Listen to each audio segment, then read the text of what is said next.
Bismillahirrahmanirrahim. Assalamualaikum warahmatullahi wabarakatuh. Waalaikumsalam warahmatullahi wabarakatuh. Selamat pagi dan salam sejahtera untuk kita semua. Yang terhormat Kepala SMK Negeri 1 Randu Donggala, Bapak Iwono SPD yang dalam hal ini tidak bisa hadir. Yang kami hormati pemateri pada kesempatan kali ini, Ibu Susilowati SPD. Yang kami hormati pemateri kedua, Bapak Imaduddin Hasbi Eskom. Yang kami hormati Bapak Ibu Guru yang hadir pada kesempatan kali ini.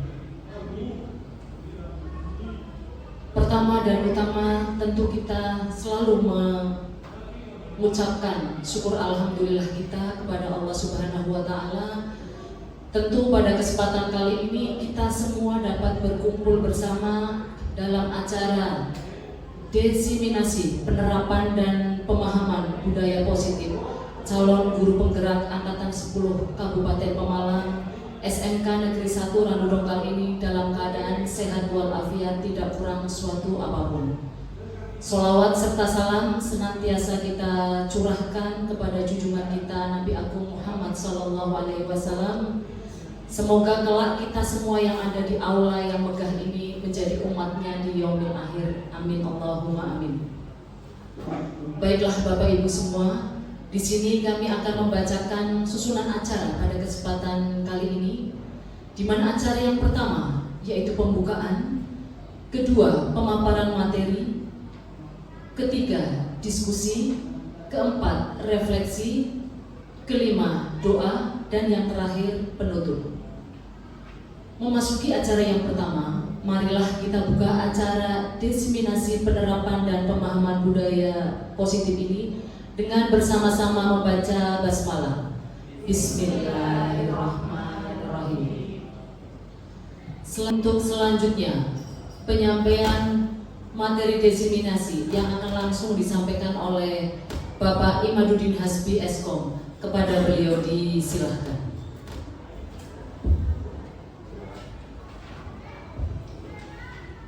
Terima kasih. Saya lanjutkan untuk teori motivasi, hukum dan penghargaan serta konsekuensi dan restitusi. Yang pertama adalah motivasi perilaku manusia. Jadi manusia itu punya motivasi dua, yaitu motivasi eksternal dan internal. Nah, di sini untuk menghindari ketidaknyamanan atau hukuman biasanya nanti timbulnya adalah motivasi eksternal. Jadi motivasi dari luar bahwa seorang tergerak hatinya karena di situ ada hukuman yang menanti dia jika dia tidak melakukannya. Nah, di sini biasanya adalah apa yang akan terjadi apabila saya tidak melakukannya, seperti itu. Terus selanjutnya, selain hukuman juga ada yang namanya imbalan. Nah, di sini untuk imbalan itu adalah apa yang akan saya dapatkan apabila saya melakukannya. Nah, yang selanjutnya adalah motivasi internal dari diri sendiri. Ya, di sini saya akan menjadi orang yang seperti apa bila saya melakukannya. Jadi itu timbul dari keinginan sendiri.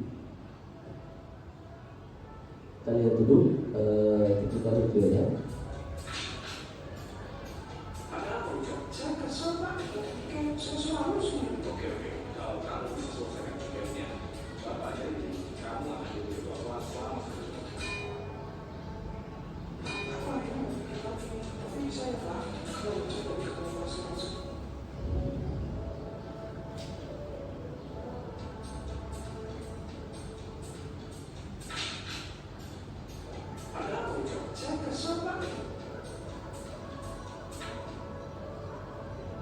Jadi cuplikan sekilas tentang bagaimana anak itu diiming-imingi oleh dia, di mana dia nanti kalau berbuat baik akan menjadi ketua kelas. Di situ sebenarnya kurang bagus ya Bapak Ibu, karena di mana motivasi itu yang timbul adalah motivasi eksternal, di mana anak diberikan imbalan dan itu dia berbuat baik karena ada suatu penghargaan yang diberikan kepada orang mungkin itu untuk jangka waktu yang pendek itu masih relevan.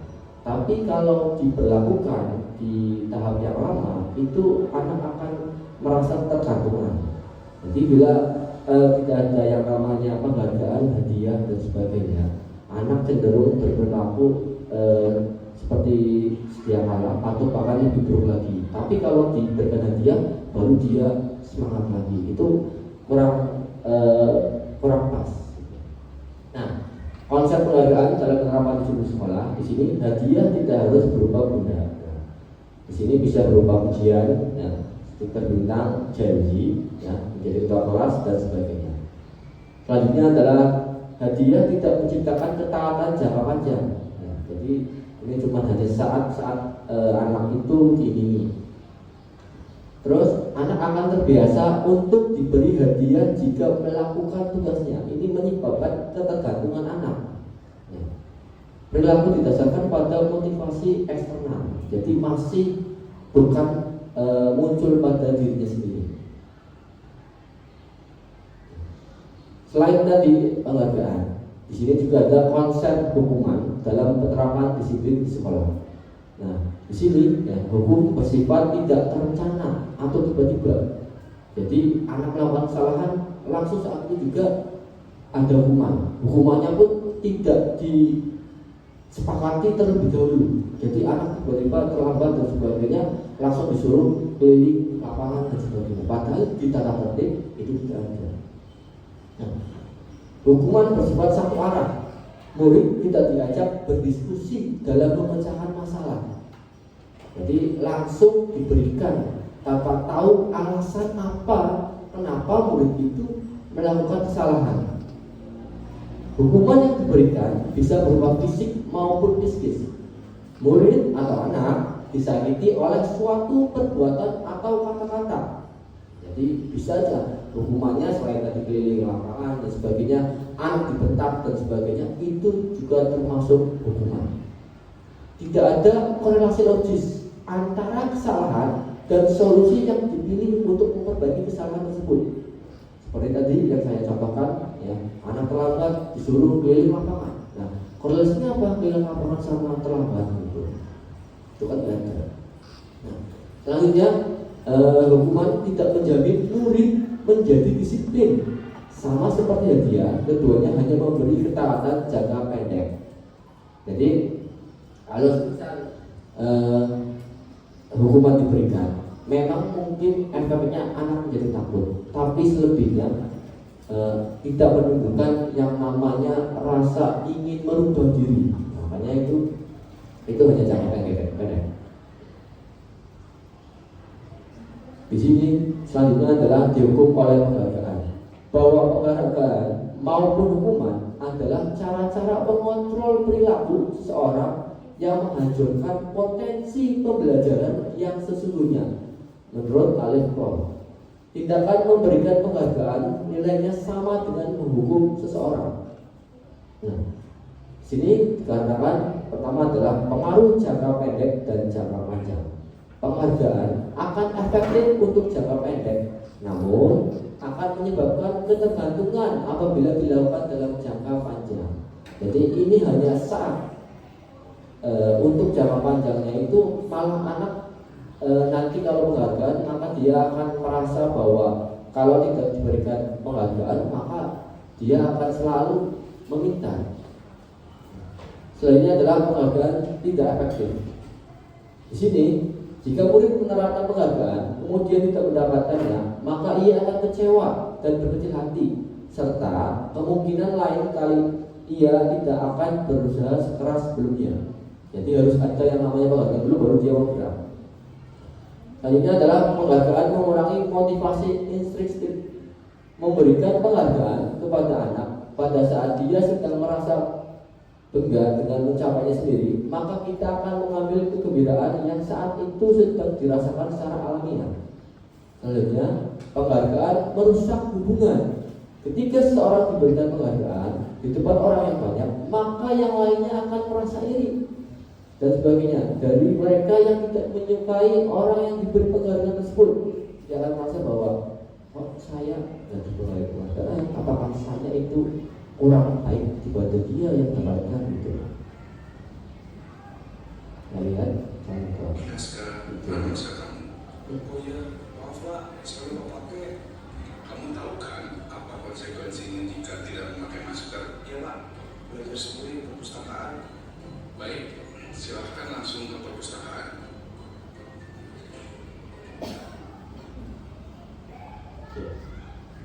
Jadi contoh dia tentang konsep konsekuensi. Di sini ya untuk konsep konsekuensinya dalam penerapan di situ sekolah. Konsekuensi erat kaitannya dengan akibat yang akan diterima dari suatu perbuatan. Murid berkontribusi membuat kesepakatan bersama dengan guru, memiliki bentuk solusi yang lebih logis daripada hukuman karena mereka ikut menyepakati peraturannya, tidak ada ajakan untuk memperbaiki kesalahannya.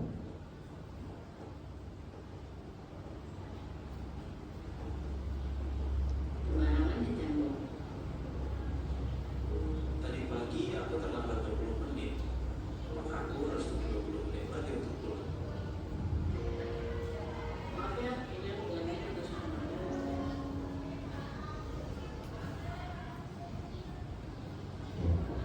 Ini adalah konsep restitusinya, di mana tadi contoh dari videonya. Nah, di sini ya untuk konsep restitusi berfokus pada solusi pemecahan masalah yang dilakukan. Selanjutnya, restitusi mengajak murid untuk mengidentifikasi kembali tindakannya sehingga ia bisa memikirkan langkah untuk memecahkan masalahnya. Menjamin murid merasa berharga dan lebih percaya diri karena dilibatkan dalam penyelesaian masalah. Hukuman atau konsekuensi. Kira-kira Bapak Ibu bisa dilihat di depan itu ada tindakan guru ya. Mencatat 100 kali di dalam buku kalimat saya tidak akan terlambat lagi karena terlambat ke sekolah. Kira-kira apa Bapak Ibu? Hukuman ya. Terus selanjutnya lari mengelilingi lapangan basket 2 kali karena terlambat hadir di sekolah. Ini apa Bapak Ibu? Hukuman. Terus selanjutnya adalah murid diminta untuk push up 15 kali karena tidak menggunakan masker ke sekolah. Menggantikan kertas tugas teman yang telah dicoret-coret. Membersihkan tumpahan air di meja tulis karena tersenggol pada saat belajar. Murid disuruh untuk mengenakan sepatu seharian di sekolah karena tidak mengenakan sepatu hitam. Nah, ini termasuk karena mengenakan sepatu seharian, ya, disuruh tidak, ya. Berarti itu adalah hukuman. Lari mengelilingi lapangan basket 2 kali karena terlambat 10 menit untuk pelajaran PJOK. Nah, ini karena tadi ya ada korelasi di mana pelajaran PJOK kan untuk melatih fisik dia. Berarti ini adalah konsekuensi. Jadi kalau hukuman biasanya tidak ada korelasi antar kesalahan yang dia lakukan.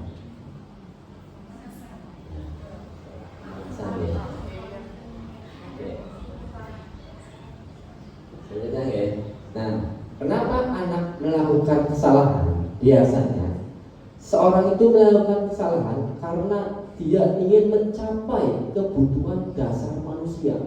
Kita punya kebutuhan yang harus kita penuhi. Nah, kebutuhan yaitu bertahan hidup. Di sini ada 4 kebutuhan. Yang pertama adalah kasih sayang dan merasa terima. Ya, ini biasanya rasa cinta ya. Terus yang selanjutnya adalah penguasaan. Jadi dia ingin merasa diakui. Selanjutnya adalah kesenangan, kebahagiaan. Nah, itu juga penting. Terus selanjutnya adalah kebebasan. Nah, sini untuk contoh kasusnya, Ibu Ani, guru kelas 5 di SD Pelita Hati, sedang bingung menghadapi salah satu muridnya, sebut saja namanya Agus. Beberapa anak datang ke Bu Ani dan mengeluhkan sikap Agus yang sering meminta bekal makanan siang mereka dengan paksa. Dalam konteks disiplin positif, jika Anda menghadapi situasi seperti ini, apakah yang akan Anda lakukan? Menurut Anda, kira-kira apa alasan Agus untuk melakukan hal seperti itu? Ini yang harus kita lakukan dalam konteks disiplin positif, ya. Melihat hal demikian, yang kita lakukan bukanlah menghukumnya, melainkan mencari penyebab atas apa yang mendorong Agus melakukan hal seperti itu. Jadi kebutuhan dasarnya apa yang dia coba penuhi. Apabila jawaban Agus karena lapar dan ibunya tidak membawakan makan siang, berarti kebutuhannya adalah bertahan hidup. Nah, selanjutnya adalah apabila jawaban Agus karena senang temannya jadi memperhatikannya, maka kebutuhannya adalah cinta dan kasih sayang. Apabila jawabannya Agus adalah dia merasa hebat karena temannya jadi takut dan menuruti kemauannya, maka kebutuhannya adalah penguasaan dan pengakuan. Selanjutnya, apabila jawabannya Agus merasa bosan dengan bekal yang dibawa ibunya karena selalu sama, maka kebutuhannya adalah tentang kebebasan atau kebutuhan akan pilihan. Nah, selanjutnya, apabila jawabannya Agus adalah sekedar iseng saja dengan temannya, maka kebutuhannya adalah kesenangan. Selanjutnya, ini ada 5 posisi kontrol. Nah, di dalam 5 posisi kontrol, ya, 5 posisi kontrol ini diterapkan seorang guru, orang tua, ataupun atasnya dalam melakukan kontrol. Jadi kita menangani masalah sebaiknya menggunakan 5 posisi kontrol ini, di mana masing-masing 5 posisi kontrol ini adalah menghukum, membuat rasa bersalah, posisi teman, pemantau, dan posisi manajer. Tapi Bapak Ibu, yang paling baik kita gunakan nantinya jika Bapak Ibu guru menjadi atasan ataupun nanti menemukan siswa bermasalah ataupun punya masalah, kita sebaiknya di posisi manajer. Nah, sini ya, dimana ada tabel tentang bagaimana pelaksanaan ataupun contoh-contoh tentang posisi 5 posisi kontrol tersebut. Nah, di sini ada identitas gagal. Jadi identitas gagal itu anak, ya, salah satunya adalah diberikan penghukuman. Dimana contohnya, ya, guru nanti menghadap, ya, menunjuk, menyakiti ataupun menyindir. Ya. Kalau berkata, kalau kamu tidak melakukan, awas ya, rasakan. Nah, dengan nada yang tinggi, biasanya seperti itu.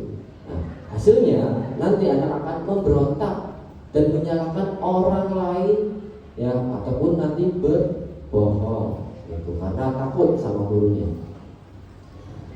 Dampak pada murid nanti akan mengulangi kesalahan. Selanjutnya, ya, masih di identitas gagal, itu adalah membuat rasa bersalah. Ya, sini guru berceramah dan mengatakan seharusnya. Nah, terus ibu atau bapak kecewa terhadap kelakuan kamu. Nah, nanti ya dilanjutkan dengan guru berkata, kamu seharusnya, kamu sudah tahu, ibu lelah sekali mengatakannya.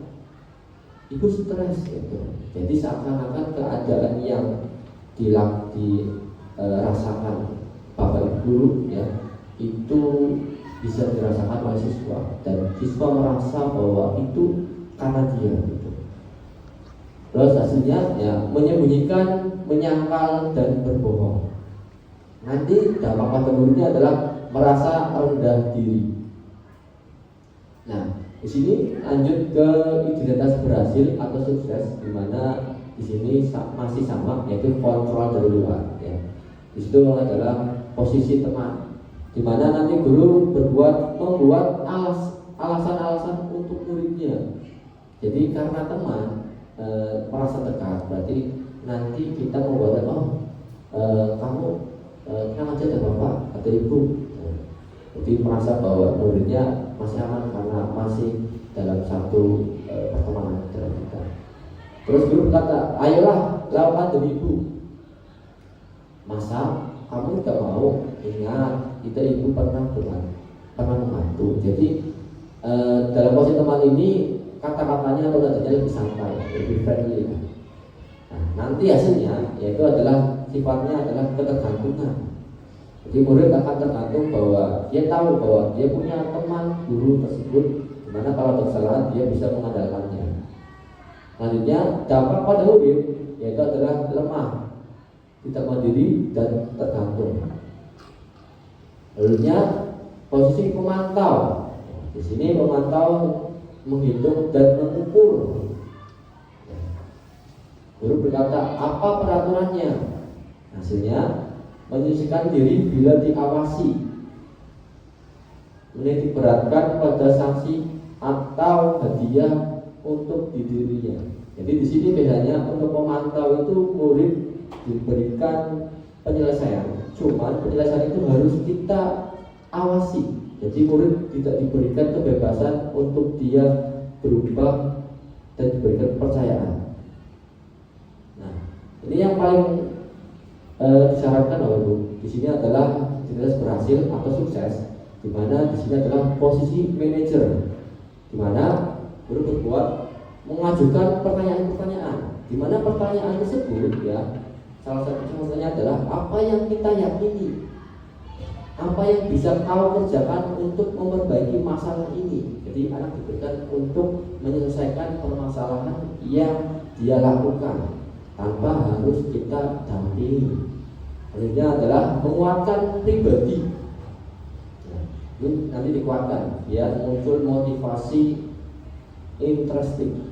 Terus selanjutnya adalah mengevaluasi diri. Nah, jadi dievaluasi apakah dia sudah baik atau belum. Gitu. Bagaimana cara memperbaikinya? Selanjutnya di sini adalah untuk lingkaran niat-niat untuk budaya positif, budaya positif itu paling luar. Selanjutnya adalah lingkungan positif. Selanjutnya adalah keyakinan kelas. Baru yang terakhir adalah peraturan kelas. Keyakinan kelas. Mengapa harus yakin kelas? Mengapa tidak peraturan saja? Mengapa kita memiliki peraturan harus menggunakan helm bila mengendarai kendaraan roda 2? Mengapa kita memiliki peraturan 3M, menggunakan masker, mencuci tangan, dan menjaga jarak 1,5 meter? Sini ya, untuk keyakinan sekolah atau kelas ya, yaitu adalah nilai-nilai keselamatan atau kesehatan. Inilah yang kita sebut sebagai suatu keyakinan, yaitu nilai-nilai kebajikan universal yang disepakati secara tersirat dan tersurat. Jadi timbulnya motivasi internal. Nilai-nilai kebajikan bahwa menekankan pada keyakinan seseorang akan lebih memotivasi seseorang dari dalam. Seorang akan lebih tergerak dan bersemangat untuk menjalankan keyakinannya daripada hanya sekedar mengikuti serangkaian peraturan tertulis tanpa makna. Ciri keyakinan sekolah atau kelas yaitu bersifat lebih abstrak, berupa pertanyaan-pertanyaan universal. Pertanyaan keyakinan kelas dibuat dalam bentuk positif. Keyakinan kelas hendaknya tidak terlalu banyak sehingga mudah diingat dan dipahami. Semua warga kelas hendaknya ikut berkontribusi dalam pembuatan kegiatan kelas lewat kegiatan curah pendapat. Nah, nanti hasilnya adalah seperti ini, Bapak Ibu. Jadi setelah siswa menyampaikan keinginan dia untuk memenuhi kebutuhan dasarnya, nanti kita disambungkan ke nilai-nilai kebajikan, di mana nanti munculnya salah satunya adalah religius, saling menghargai, peduli lingkungan, tanggung jawab, semangat belajar. Nah, di sini untuk keyakinan sekolah ya, disiplin ya, itu nanti jadi mungkin ada yang anaknya bilang, Pak jangan datang tepat waktu di sekolah atau harus tepat waktu di kelas. Ya, Bapak Ibu guru sampai kalian sudah di kelas semuanya. Nah, itu masuknya disiplin. Jadi nanti kita kategorikan mana saja yang masuk ke nilai-nilai kebajikan disiplin. Jadi pendapat anak beberapa yang beda, tapi kita kerucutkan yang digolongkan yang sama. Yaitu religius. Religius itu mengucapkan salam masuk atau keluar kelas atau membaca ya. Biasa kita asmaul husna. Nah, itu termasuk religius. Selanjutnya adalah peduli lingkungan. Nah, di sini ya, contohnya anak mendapat bahwa melakukan piket kebersihan, mengikuti kegiatan kebersihan, terus membuang sampah pada tempatnya. Contoh selanjutnya adalah nilai kebajikan toleransi. Di sini ya biasanya anak akan mengisi menghormati guru, berteman dengan sama siswa, membantu teman jika mengalami kesulitan, bekerja kelompok dengan sehat, dan menghargai orang. Nah, setelah Bapak Ibu membuat keyakinan kelas, nanti kita bisa menyambungkan ke restitusi segitiga. Di sini restitusi ya, adalah proses menciptakan kondisi bagi murid untuk memperbaiki kesalahan mereka, sehingga mereka bisa kembali pada kelompok mereka dengan karakter yang lebih kuat. Restitusi membantu murid menjadi lebih memiliki tujuan, disiplin positif, dan memulihkan dirinya setelah berbuat salah. Penekanannya bukan pada bagaimana berperilaku untuk menyenangkan orang lain atau menghindari ketidaknyamanan, namun tujuannya adalah menjadi orang yang menghargai nilai-nilai kebajikan yang mereka percayai. Nah, di sini contoh dari diskusinya ya, gambaran besarnya adalah seperti ini. Jadi ada yang namanya menstabilkan identitas. Selanjutnya adalah validasi tindakan yang salah. Selanjutnya baru menanyakan keyakinan. Untuk lebih lengkapnya ya, untuk yang pertama itu tadi adalah menstabilkan identitas, yaitu mengubah identitas anak dari orang yang gagal karena melakukan kesalahan menjadi orang yang sukses. Jadi setelah anak berbuat salah ya, nanti kita ya, agar dia tidak merasa bahwa dia itu adalah orang yang paling salah gitu, maka kita tekankan bahwa berbuat salah itu tidak apa-apa, tahu tidak ada manusia yang sempurna, jadi biar dia semangatnya tumbuh lagi. Nah, selanjutnya setelah itu semangatnya tumbuh lagi, nanti kita baru validasi kebutuhannya, tanyakan alasannya. Nah, di sini ya, membantu murid mengenali basic tadi kebutuhan dasar manusia ya, yang ingin dipenuhi ketika melakukan kesalahan itu. Pada dasarnya setiap tindakan manusia pasti ada tujuannya. Nah, untuk memenuhi kebutuhan dasar, apakah itu penguasaan, kebebasan, kasih sayang, rasa diterima, kesenangan, atau bertahan itu. Nah, nanti kita akan menanyakan. Jadi intinya kita mencari tahu apa yang sedang dia penuhi kebutuhannya, kenapa dia sampai melakukan kesalahan tersebut. Nah, sini biasanya kata awalnya adalah kamu pasti punya alasan mengapa melakukan hal itu, padahal kamu bisa melakukan yang lebih buruk dari ini ya. Nah, terus biasanya kamu patut bangga pada dirimu sendiri karena kamu telah melindungi sesuatu yang penting buatmu. Namun, kamu boleh mempertanyakan sikap itu, tapi kamu harus menambahkan sikap yang baru. Nah, setelah kita tahu kebutuhan apa yang dirasa ingin dipenuhi dan ternyata alasannya itu memang bisa memang kesalahannya itu diakui ya, bahwa karena untuk memenuhi kebutuhan tersebut, maka barulah kita menanyakan keyakinan kelas, di mana anak melihat kesalahannya dihubungkan dengan norma sosial dan nilai yang mendasari manusia berinteraksi dengan orang lain. Dihubungkan sama keyakinan yang sudah dibikin sebelum anak melakukan kesalahan. Biasanya adalah guru berkata, apa yang kita percaya sebagai kelas atau keluarga, apa nilai-nilai umum yang kita telah sepakati, apa bayangan kita tentang kelas yang ideal. Kamu mau jadi orang seperti apa? Ini adalah contoh ya, segitiga spesifik. Assalamualaikum. Waalaikumsalam. Silakan duduk, Mas. Ya, Pak.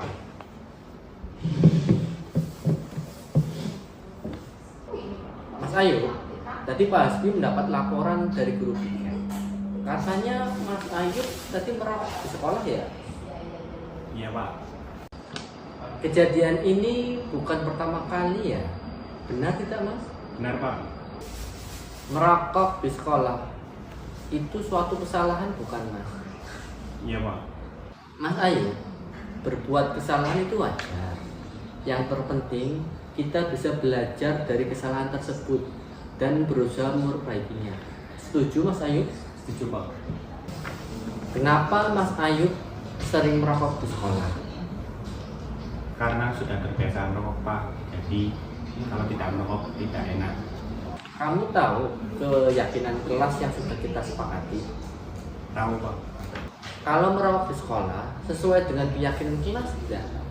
Tidak, Pak. Menurut kamu, keyakinan kelas apa yang dilanggar? Mematuhi tata tertib sekolah, Pak.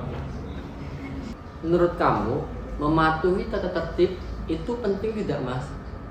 Penting, Pak. Jika tata tertib sekolah ditaati, sekolah akan lebih aman dan kondusif. Betul. Jangan diulangi lagi ya, Mas. Iya, Pak. Saya tidak akan mengulanginya lagi. Iya, itu sikap yang bagus. Menurut kamu, apa yang harus kamu lakukan agar tidak melanggar tata tertib sekolah? Saya akan menahan diri untuk tidak merokok di sekolah dan berusaha untuk berhenti merokok, Pak. Baik, Mas Ayub. Itu solusi yang bagus. Dan Bapak percaya bahwa kamu bisa melakukan hal itu. Nah, sekarang silakan kamu bisa kembali ke kelas. Iya, Pak. Terima kasih. Saya pamit. Assalamualaikum warahmatullahi wabarakatuh. Waalaikumsalam warahmatullahi wabarakatuh.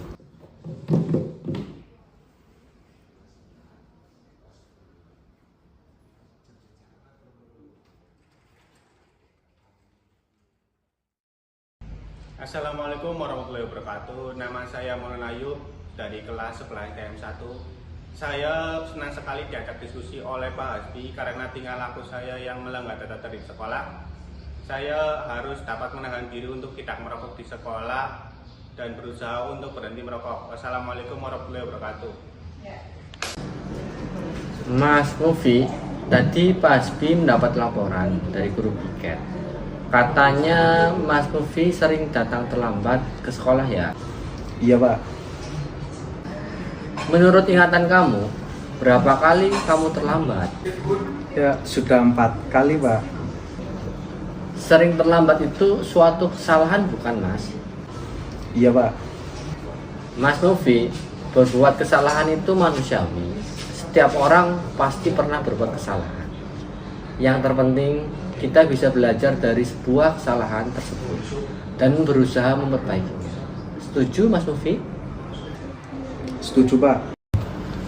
Mas Mufi, kita cari solusinya bersama ya. Baik Pak. Mas Novi sering terlambat. Pasti ada alasannya kan? Kenapa Mas? Karena saya sering bergadang Pak, bermain game online sampai larut malam. Jadi saya kurang tidur. Kamu tahu keyakinan kelas yang sudah kita sepakati? Tahu Pak. Kalau datang ke sekolah terlambat sesuai dengan keyakinan kelas tidak? Tak Pak. Menurut kamu, keyakinan kelas apa yang sudah dilanggar? Disiplin Pak. Disiplin itu penting tidak Mas? Penting Pak. Disiplin dapat menjadikan kita lebih tertib dan dapat menghargai waktu Pak. Betul, menghargai waktu itu penting dan sangat bermanfaat untuk kita. Dengan menghargai waktu, dapat melatih rasa peduli kita terhadap orang lain dan menjadikan pekerjaan kita tidak menumpuk. Ya Pak, saya menyesal sudah sering terlambat. Maafkan saya Pak. Iya Mas, itu sikap yang sangat baik. Menurut kamu, apa yang harus kamu lakukan agar tidak terlambat lagi ke sekolah? Saya akan tidur lebih awal dan tidak bergadang lagi Pak, agar tidak terlambat lagi ke sekolah Pak. Baik Mas Lufi, kamu sudah mempunyai solusinya. Bapak akan bekerja sama dengan orang tua kamu agar kamu tidak datang terlambat lagi ke sekolah. Sekarang silakan kembali ke kelas Mas. Iya Pak, terima kasih. Saya pamit dulu ya Pak. Assalamualaikum. Waalaikumsalam Mas.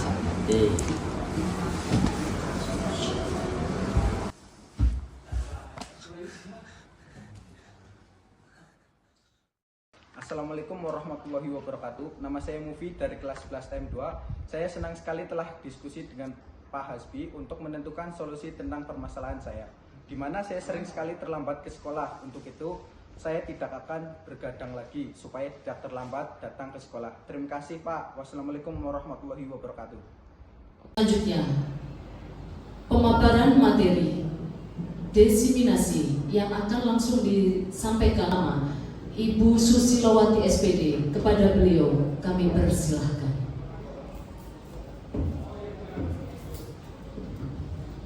Terima kasih Bu Ninin. Assalamualaikum warahmatullahi wabarakatuh. Saya mengucapkan terima kasih kepada Bapak Ibu Guru yang sudah hadir dalam acara desiminasi penerapan dan pemahaman budaya positif. Mudah-mudahan di pagi hari ini kita mendapat manfaat dari kegiatan di pagi hari ini.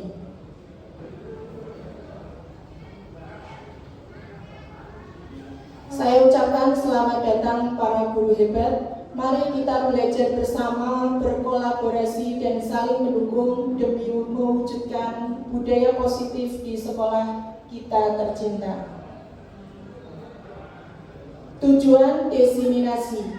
Yang pertama, guru dan tenaga kependidikan di SMK Negeri 1 Randu Dongkal dapat memahami konsep budaya positif sesuai dengan filosofi Ki Hajar Dewantara. Yang kedua, lingkungan SMK Negeri 1 Randu Dongkal dapat termotivasi untuk melakukan budaya positif sesuai dengan filosofi Ki Hajar Dewantara. Yang ketiga, memberikan pemahaman teori motivasi, hukuman, penghargaan, dan restitusi. Keempat, memberikan pemahaman tentang keyakinan kelas. Kelima, memberikan pemahaman teori segitiga restitusi yang terdiri dari menstabilkan identitas, validasi tindakan yang salah, dan menanyakan keyakinan.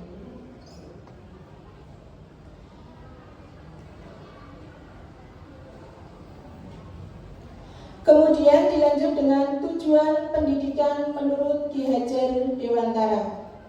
Dalam menuntut laku dan pertumbuhan kodrat anak, KHD mengibaratkan peran pendidik seperti seorang petani atau tukang kebun. Anak-anak bagaikan biji jagung yang disemai atau ditanam oleh Pak Tani di lahan yang telah disediakan. Bila biji jagung ditempatkan di tanah yang subur, dapat mendapatkan sinar matahari serta pengairan yang baik, maka biji jagung dapat tumbuh dengan baik karena perhatian dan perawatan Pak Tani. Meskipun biji jagung tersebut adalah benih yang kurang berkualitas, sebaiknya meskipun biji jagung yang disemai adalah bibit berkualitas baik, namun tumbuh di ladang yang gersang dan tidak mendapatkan pengairan dan cahaya, serta tangan dingin Pak Tani, maka jagung itu mungkin tidak tumbuh dengan optimal. Selanjutnya kita masuk ke dalam budaya positif. Apa itu budaya positif? Budaya positif adalah suatu kebiasaan yang dilakukan secara terus-menerus hingga tumbuh menjadi sebuah karakter. Salah satu tanggung jawab seorang guru adalah bagaimana menciptakan suatu lingkungan positif yang terdiri dari warga sekolah yang saling mendukung, saling belajar, dan saling bekerja sama. Selanjutnya Bapak Ibu, ini ada pertanyaan pemantik. Silakan, nanti saya membutuhkan 3 orang untuk menjawab pertanyaan tersebut. Setuju atau tidak setuju? Yang pertama, hukuman dapat mendisiplinkan anak. Yang kedua, pemberian hukuman dengan hal positif seperti membaca atau membersihkan halaman sekolah dapat meningkatkan disiplin anak. Dan yang ketiga, memberi penghargaan dapat meningkatkan motivasi belajar anak. Monggo siapa yang mau berpendapat berkaitan dengan pertanyaan tersebut. Hanya menjawab setuju atau tidak setuju. Monggo Pak Suma.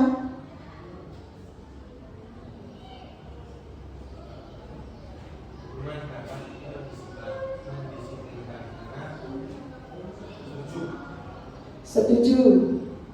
Yang kedua, pemberian hukuman dengan hal positif seperti membaca atau membersihkan halaman sekolah dapat meningkatkan disiplin anak. Setuju. Setuju. Nomor 3, Memberi penghargaan dapat meningkatkan motivasi belajar anak. Setuju. terima kasih pendapat dari Pak Suma. Selanjutnya, monggo Bu Novita. Hukuman dapat mendisiplinkan anak. Setuju.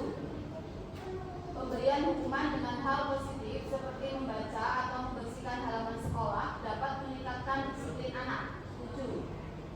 Memberi penghargaan dapat meningkatkan motivasi belajar anak. Setuju. Terima kasih atas jawabannya Bu Novita.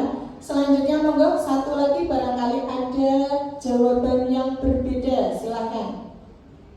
Monggo Pak Adi, barangkali mau mencoba menjawab.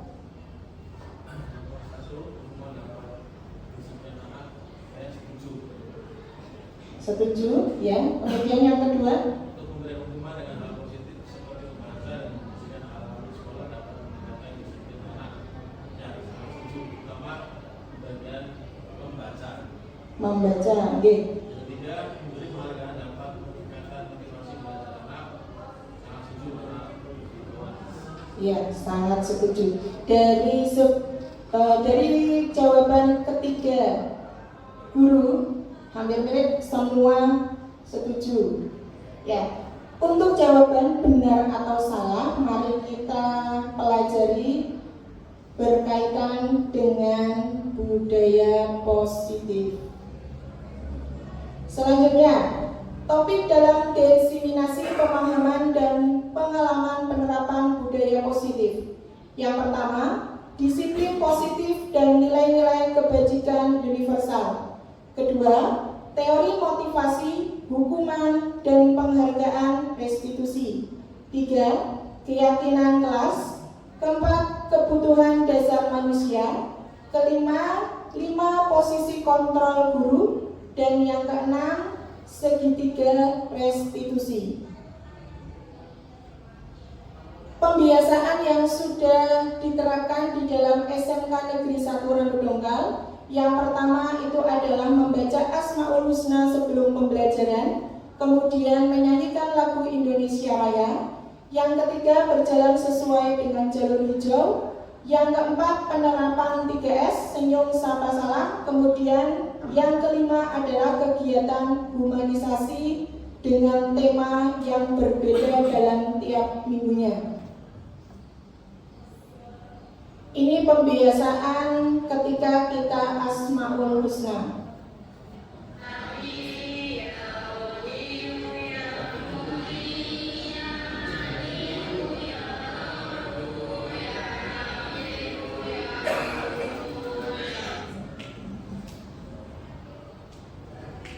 Kemudian kita lanjut dalam disiplin positif dan nilai-nilai kebajikan universal. Bapak Ibu hebat, kita masuk ke dalam perubahan paradigma. Kegiatan kepalan tangan. Ada A dan B, Anda dan teman Anda. Sobeklah secari kertas kecil. Tuliskan benda atau sesuatu yang sangat berharga untuk Anda. Letakkan di salah satu tangan Anda dan genggam benda atau sesuatu tersebut dengan segala daya. Buatlah sebuah kepalan. Kemudian teman Anda B akan mencoba dengan sekuat tenaga dengan berbagai cara untuk meminta Anda memberikan benda tersebut. B bisa membujuk, mengancam, menghardik, merayu, menyuap, apa saja agar Anda dapat membuka kepalan tangan Anda. Menurut Bapak Ibu, apa yang terjadi ketika kita mengepalkan tangan, kemudian teman kita meminta kita untuk membuka kepalan tersebut? Apakah teman kita itu dapat dengan mudahnya membuka kepalan tangan atau mempertahankan?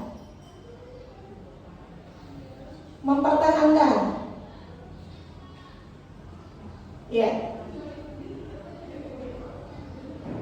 Untuk masalah kepalan tangan, mereka itu akan mengepalkan atau membuka, itu adalah hak masing-masing dari setiap individu. Jadi kalau individu tersebut merasa bahwa yang digenggam adalah sesuatu yang berharga, tidak akan dengan mudah untuk membuka kepalan tersebut. Tetapi kalau memang kepalan tersebut itu lebih berharga dan lebih bermanfaat untuk temannya, pastilah anak tersebut atau orang tersebut akan membuka dengan senang hati kepalan tangannya.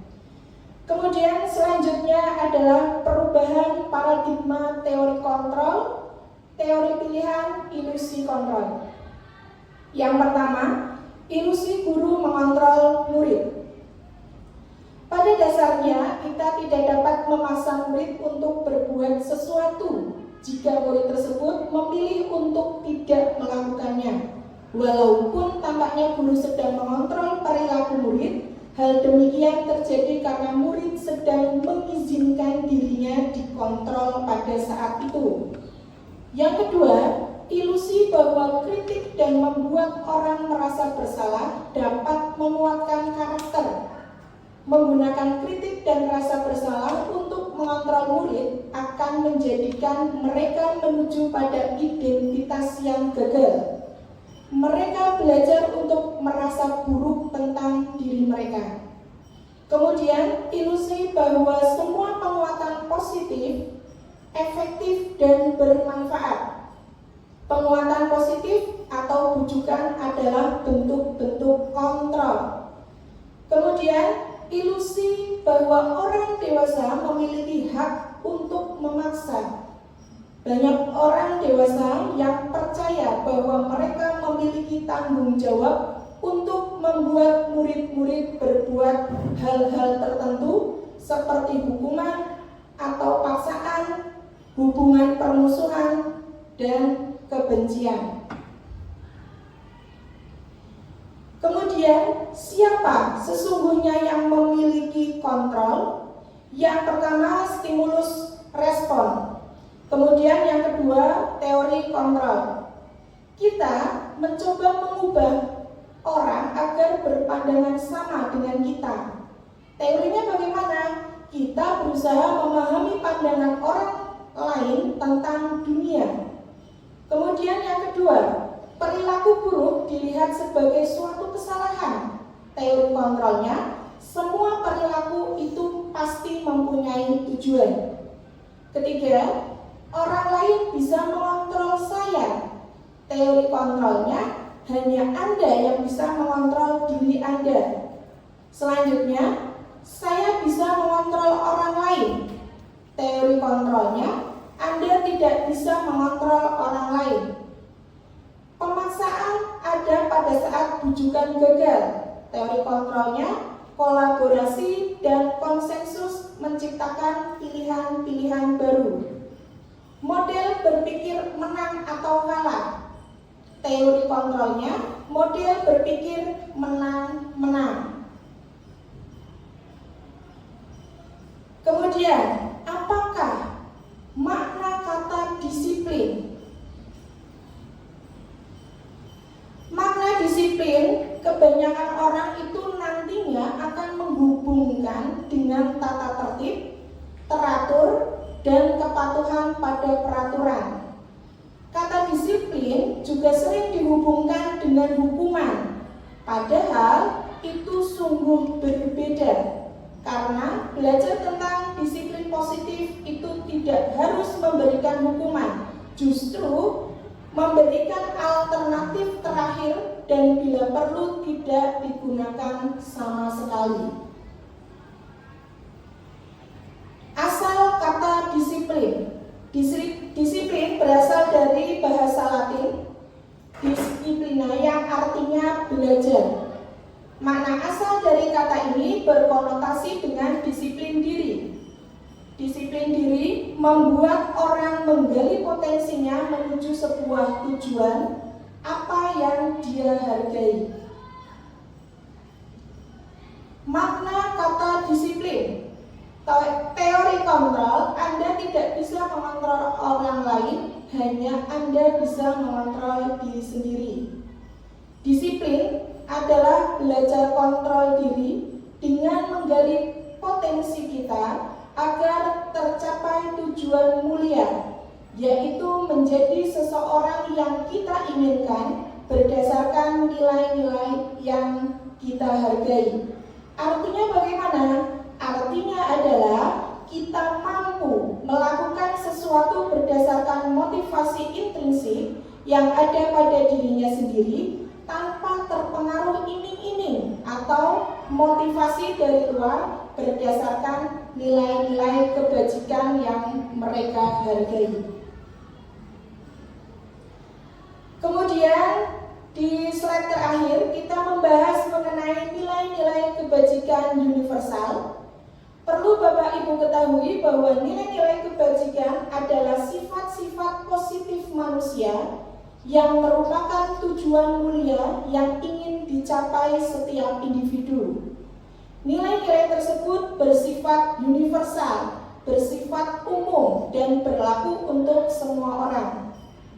Nilai-nilai kebajikan yang ingin dicapai oleh setiap anak Indonesia kita kenal dengan profil pelajar Pancasila: beriman, bertakwa kepada Tuhan Yang Maha Esa, dan berakhlak mulia, mandiri, bernalar kritis, berkebinekaan global, bergotong royong, dan kreatif.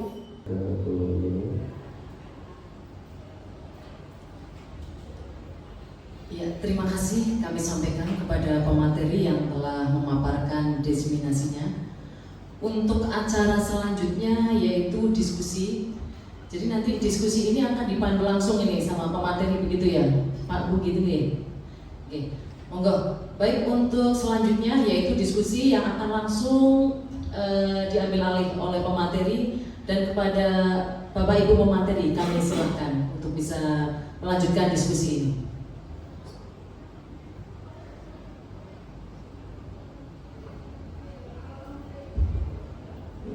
Di sesi ini Bapak Ibu, untuk bisa memperdalam tentang diseminasi penerapan dan pemahaman budaya positif, ya, nanti bisa silakan Bapak Ibu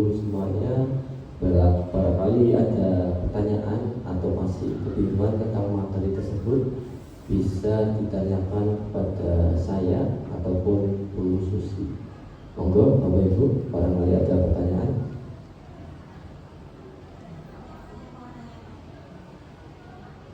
Monggo Bu Farah.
guru yang jahat kayak gitu, atau nanti langsung diviralkan kayak gitu kan, lalu ditegur kan kayak gitu kan. Tapi kan kita tahu malah kalau zaman dulu itu hukuman yang fisik itu malah lebih menguatkan mental anak. Nah, kalau sekarang nih hukuman seperti apa yang pas, yang disesuaikan, yang bisa disesuaikan dengan generasi Z yang saat ini kita hadapi, yaitu di SMK. Itu pertanyaan dulu. Mungkin itu dulu ya, pertanyaan 1 dan Terima kasih Bu Farah atas pertanyaannya yang luar biasa sekali. Monggo Bapak Ibu, adakah yang mau ditanyakan lagi selain Bu Farah?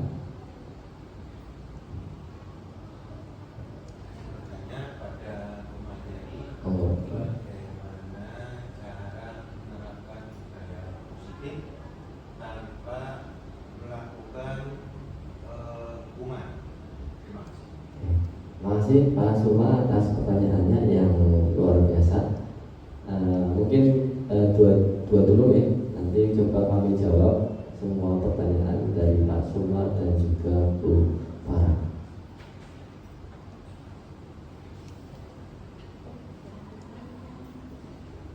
Ya, untuk pertanyaan yang pertama nih dari Bu Farah nih, tentang kadang setelah kita membuat kesepakatan kelas ya, itu ada 1-2 orang itu siswa atau guru, Bu Farah? Siswa atau guru yang melanggar? Siswa, oke, tapi guru.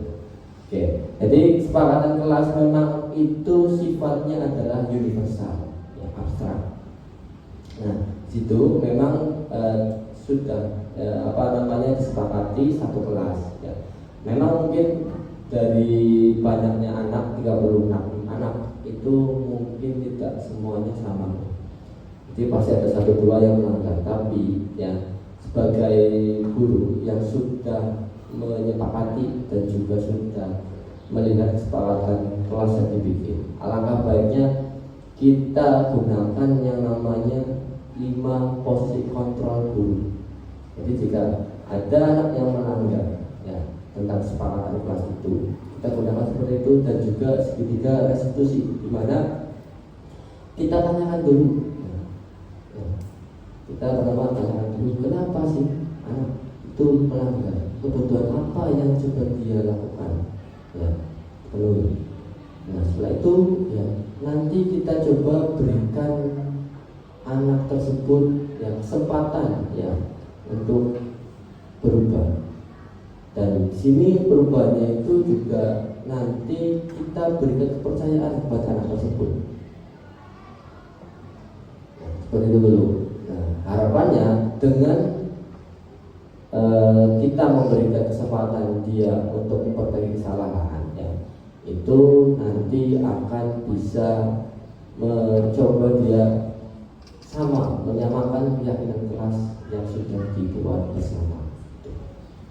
Pertanyaan yang kedua dari Bu Farah lagi nih, Pak Hasbi, hukuman seperti apa yang pantas, yang sesuai dengan generasi Z? Seperti itu ya Bu Farah? Ya, monggo Pak Hasbi.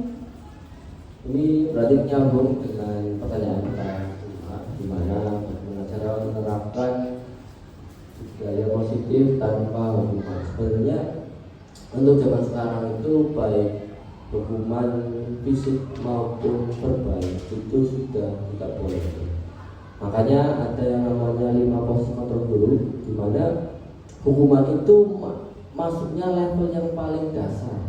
Jadi terakhir guru itu mengaplikasikan bahwa anak itu melakukan kesalahan. Yang paling utama dilakukan seorang guru yaitu dengan cara menerapkan posisi sebagai manajer, di mana dia diberikan pilihan bahwa kesalahan yang dia lakukan itu bisa diperbaiki. Nah, jika mana dalam posisi manajer itu sudah diterapkan dan anak masih belum bisa, kita baru turun levelnya ke pemantau, dimana setelah anak diberikan kepercayaan itu tidak bisa dipenuhi, maka anak dipantau untuk bisa menyelesaikan masalahnya, dibimbing. Setelah jika memang ternyata anak itu masih belum bisa lagi, maka barulah ke teman.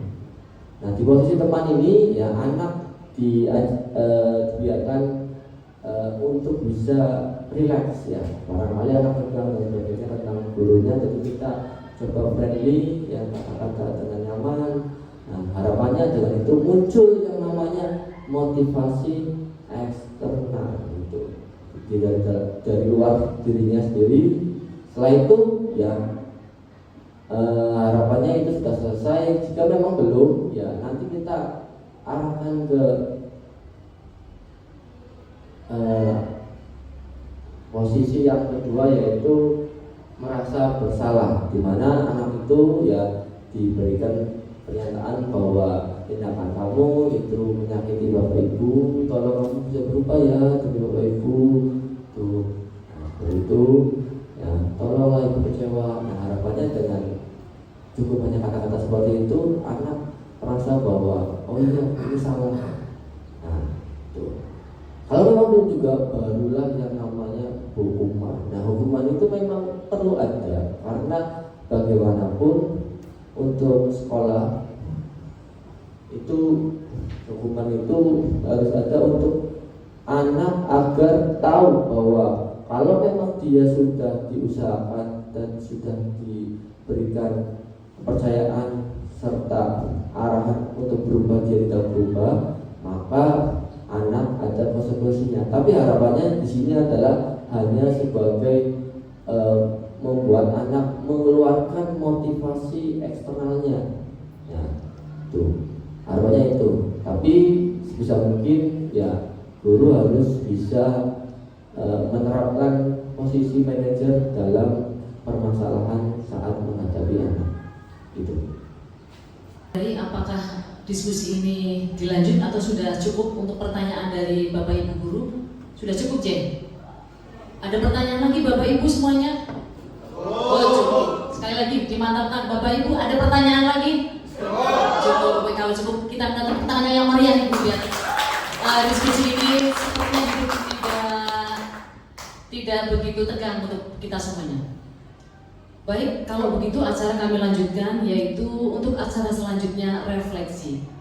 Refleksi ini bisa kami simpulkan dari beberapa pemateri yang telah memaparkan desiminasinya, baik pemateri 1 maupun pemateri 2. Bisa kami simpulkan bahwa refleksi dan tindak lanjut ini yang penting itu bagaimana? Yang pertama di sini pentingnya terus menerapkan dan meninjau keyakinan kelas. Itu kaitannya dengan keyakinan kelas. Berarti masih terus harus diterapkan dan ditinjau ulang. Begitu, J. Untuk yang kedua bisa kami sampaikan juga bahwa menciptakan budaya positif yang berkelanjutan di sekolah. Jadi budaya positif ini kalau sudah berjalan harus terus kita laksanakan, tingkatkan, dan terus kita tingkatkan, baik itu untuk guru maupun untuk siswa-siswa kita. Begitu, J. Baik. Dengan refleksi ini maka acara selanjutnya kami lanjutkan doa, dan doa ini akan dipimpin oleh Ibu Faradilah Mumtazah SPD. Kepadanya dipersilahkan.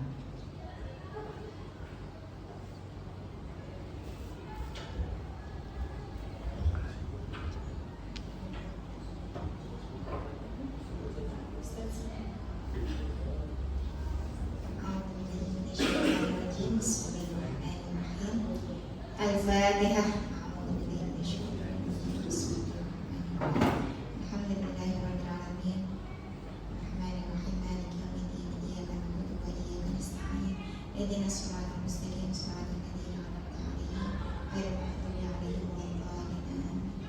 Bismillahirrahmanirrahim. Alhamdulillahirabbil alamin. Hamdan syakirin, hamdan yuwafi ni'matahu.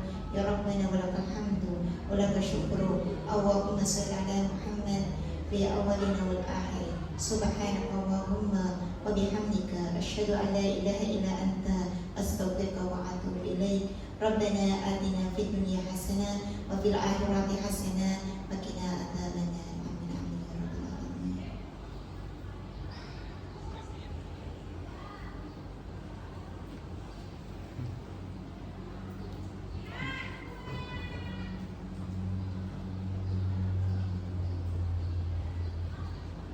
Demikian tadi pembacaan doa penutup. Dengan dibacakannya doa tadi, maka serangkaian kegiatan diseminasi, penerapan dan pemahaman budaya positif calon guru penggerak Angkatan 10 Kabupaten Pemalang di SMK Negeri 1 Randu Dongkal ini secara langsung kita tutup.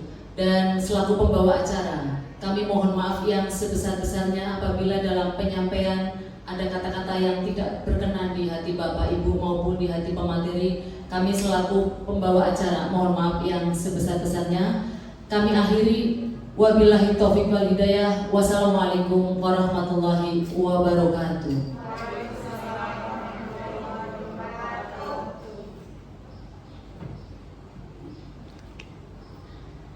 Assalamualaikum warahmatullahi wabarakatuh. Perkenalkan, nama saya Medi Kristanto. Saya guru pengampu mata pelajaran IPAS di SMK Negeri 1 Randu Dongkal.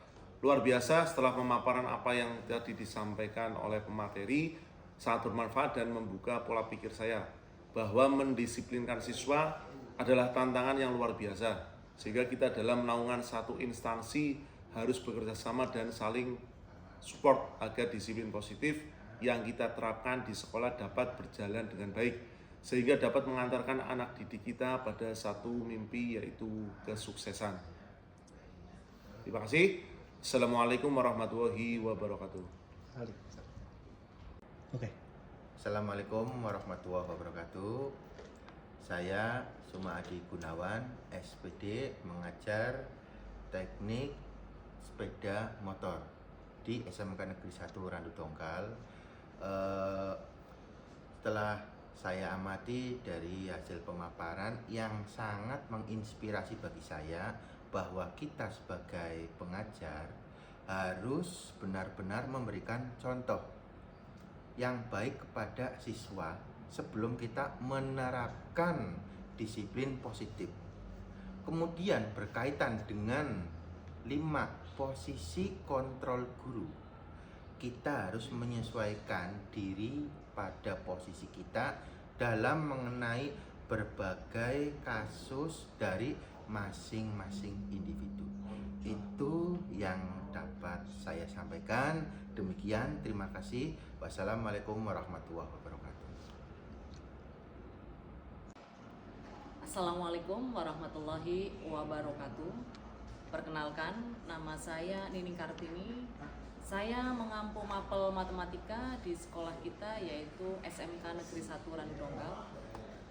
Setelah saya mendengarkan penjelasan dari pemateri dari awal hingga akhir, saya tertarik untuk mempraktekkan segitiga restitusi dalam menangani permasalahan yang ada di sekolah ini.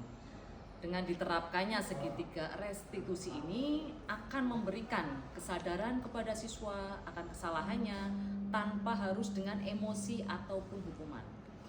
Jadi semoga apa yang kita lakukan semuanya bermanfaat. Marilah kita tetap tergerak, bergerak, menggerakkan, sukses selalu. Demikian yang bisa kami sampaikan.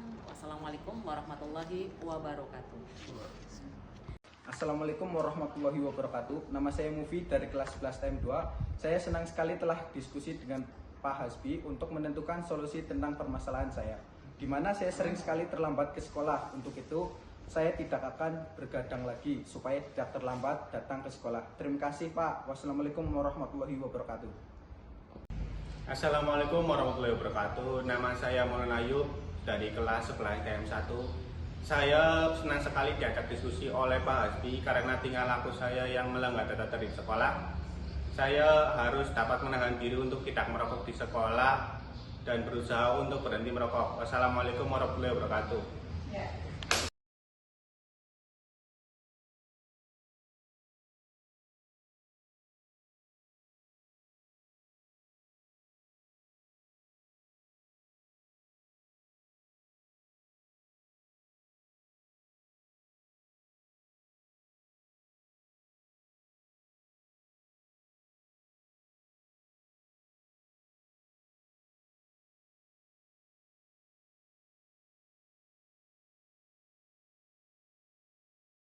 Tiga, dua, satu. Guru penggerak, bergerak.